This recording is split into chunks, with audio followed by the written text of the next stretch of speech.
یہی relation idealism کا ایک وزیر اعظم خود کہا کرتا تھا کہ اس وقت جتنی آئیڈیل سچویشن ہمیں میسر ہے یہ کسی عام یا کسی مخالف یا کسی صحافی کے الفاظ نہیں ہے، یہ ایک سابقہ وزیر اعظم کے الفاظ ہیں. وہ تو ایک شخص کو قوم کے مائی باپ قرار دے رہے تھے کہ آرمی چیف قوم کا باپ.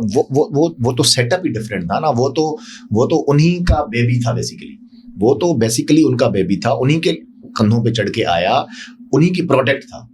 اور وہ جن لوگوں کی پروڈکٹ تھا اس پر اب میں ماضی کے قصوں میں نہیں جانا چاہتا، لیکن اس پر بھی قائد محترم میاں نواز شریف صاحب نے ایک اسٹینڈ لیا. اور انہوں نے یہی اسٹینڈ لیا کہ انہوں نے بجائے اس کے کہ ادارے کو کچھ کہتے یا ادارے کو الزام دیتے، انہوں نے ادارے کو الزام نہیں دیا. ان کو پتہ ہے پی ایم ایل این کی پالیسی ہے، پی ایم ایل این سمجھتی ہے کہ فوج کا ادارہ پاکستان کی بقا ہے. اس ادارے میں فوج کا ادارہ جو ہے ہمارا محافظ ادارہ ہے، وہ بہت اچھا ادارہ ہے، ڈسپلنڈ ادارہ ہے.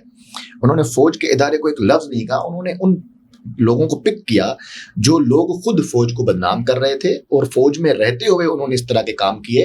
آج الحمدللہ فوج نے ان کے خلاف بھی اقدامات کیے ہیں جو لوگ اس طرح کے کام کرتے ہیں. ایگزیکٹلی. تو میں سمجھتا ہوں کہ اس کو نا ایک باریک لائن ہے جس کو ہمیں محسوس کرنا پڑے گا کہ وہ لوگ جب آتے ہیں ایڈونچر کرتے ہیں، اپنے لوگوں کو لے آتے ہیں، پھر ان کا اپنا بیبی بیٹھ کے بولے جی میرے والد صاحب کی طرح ہیں، ہم ایک پیج پہ ہیں، وہ ڈفرینٹ اسٹوری ہے. ایک ادارے کے ساتھ کھڑے ہو کے کام کرے، ملک کی دفاع بھی کرے اور جمہوریت کو سپورٹ بھی کرے اپنے آئینی حدود میں رہتے ہوئے، اس کو ہم اس سے میچ نہیں کر سکتے. یہ ایک مکمل طور پہ پروفیشنلزم ہے، مکمل طور پہ پاکستان کے آئین اور اس کی آئین کی اساس کے مطابق جو ہے اس وقت کام ہو رہا ہے. اسے ہمیں اپریشیٹ کرنا چاہیے، اسی میں پاکستان کی ترقی پنہا ہے.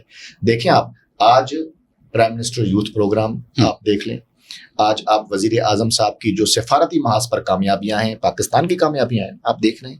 کیا سبب ہے کہ پاکستان کا پاسپورٹ جو کافی عرصے تک جو ہے وہ 113 اور اس سے اوپر کے نمبروں پہ ہوتا تھا، آج ٹاپ 100 میں ٹرینڈ کر رہا ہے. یہ آپ کی پالیسی ہے. آپ دنیا میں جہاں جاتے ہیں آج اگر آپ مرکز نگاہ ہیں، کسی زمانے میں آپ آئسولیٹ ہوا کرتے تھے کیونکہ آپ کا جو دشمن ہے بھارت، وہ کوشش میں تھا کہ آپ کو دہشت گرد ملک قرار دے کے کہہ کے آپ کے خلاف پروپیگنڈا کر کے آپ کو دنیا میں آئسولیٹ کر دے، تنہا کر دے. آج وہ خود آئسولیشن کا شکار ہے اور پاکستان جو ہے وہ دنیا کے نقشے پہ ابھرتا ہوا، چمکتا ہوا، بہادری کا علم بردار اور ایک زبردست فوجی طاقت رکھنے والا ملک جو ہے وہ بن کے ابھرا ہے.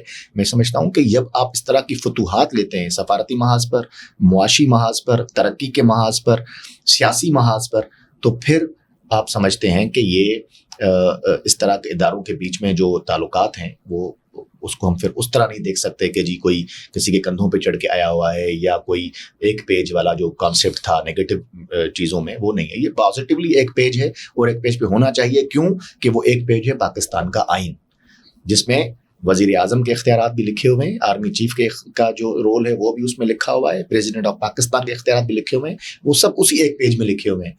یہ وہ پیج ہے پاکستان کا آئین جس پر سب کو چلنا چاہیے اور کسی کو بھی اپنے ڈومین سے اپنے پروفیشنل جو اس کے اختیارات ہیں اس سے تجاوز نہیں کرنا چاہیے. یہی میاں نواز شریف صاحب کا موٹو ہے، منشور ہے، ان کی سیاسی جدوجہد کا نچوڑ ہے. یہی آج میاں شہباز شریف صاحب اس پہ عمل پیرا ہیں اور ہماری آرمی، ہمارے army chief field marshal Asim Munir صاحب، وہ بھی اس پہ عمل پیرا ہیں. مکمل طور پہ پروفیشنل انسان ہیں، خدا ترسی والے انسان ہیں، حافظ قرآن ہیں، اللہ کی اور اللہ کے رسول کے تعلیمات پر عمل کرنے والے انسان ہیں. تو اسی کا رزلٹ ہے، نتیجہ ہے کہ آج پاکستان ترقی کر رہا ہے.